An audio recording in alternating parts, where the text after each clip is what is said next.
Today's Daily Mail now. And if this insect gets any more rights, they're going to have to add another B into LGBTQ, aren't they, Steve? Bumblebees, they do feel pain. Oh, all those regrets come flooding back of all the times. They've done a study, and researchers at Queen Mary University in London revealed that bumblebees can feel pain. Firstly, who tries to get a research grant? Oh, what are you going to do with a research grant? I'm going to cause pain to bees. Is that how they find it out? What, do they just prod them with a stick and see if they go... Almost. They give them 2 sources of sugar water. One of them is uncomfortably hot. And it said it was, like, noxiously hot. Oh, that's See, I thought that with bees, because they're a hive creature, that, you know, they don't really... They don't act in such a way as they care about their individuality, do they? You know, if you kill one bee, it sends out a signal and the others come and swarm you, right? It's not really... And sometimes a bee will go and sacrifice itself to keep you away from the hive, right? So they don't really care. No, that doesn't necessarily mean they don't feel pain. In fact, this is one of the things I think science really dropped the ball on. To presume that if you're a vertebrate, oh, yeah, pain, but invertebrates, they probably don't feel it. Surely we should imagine that evolution gives anything a pain system, because it's really useful to not get your arm trapped. Okay, what does it sound like Andrew was saying, because they don't have a sense of individual autonomy, he believes they can just be crushed mercilessly. But I mean, I think that insects... We can't live in a world where we can't kill insects, because every time you walk through a field, you're killing lots and lots of insects. But that's the world we're about to enter, because fruit flies can also feel chronic pain. Fruit flies? It says it here. They feel chronic pain. Sorry, fruit fly rights is what you're... Reparations for fruit flies, that's what I'm saying. See, this is...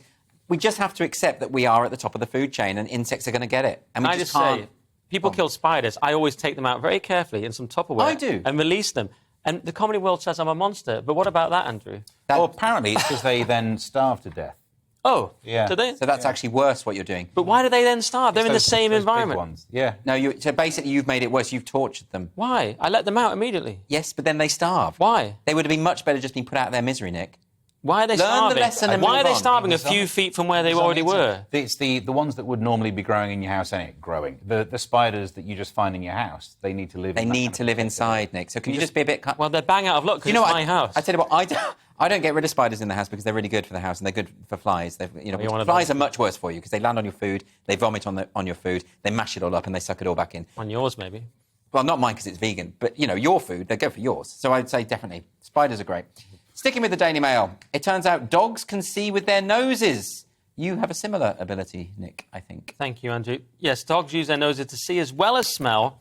They've discovered an extensive pathway that allows dogs... So basically what it is, Andrew, you'll know this, the olfactory bulb, of course, is structured to... It's whatever. It's for odours. I'm not going to read it. We're too near the end of the show. Meanwhile, the occipital lobe, yes, is the one that's for visuals. But they're saying that in dogs, they come together and they're integrated. So actually, this is why... Dogs that are blind can distinguish between different objects because they're smelling the objects. I don't know about that. You know, my cousin had a blind dog, or a dog that went blind. He moved house, and it just kept colliding with everything, and he just had to learn not to bash his head. That was, you know, he definitely could not see through that nose. Maybe it's because the items of furniture weren't smelly enough. Because if they can navigate via smell, if you've just gone around and Febrezed everything, that's cruel. Would that have been it? Yeah. But you can't... That's still not seeing through... Look... I don't know. No, it's processing smell information in a visual part of your brain. So then you could then have an internal model of what's in the room based on what you've smelled. So someone can smell so bad you can see them, essentially. Yeah. OK.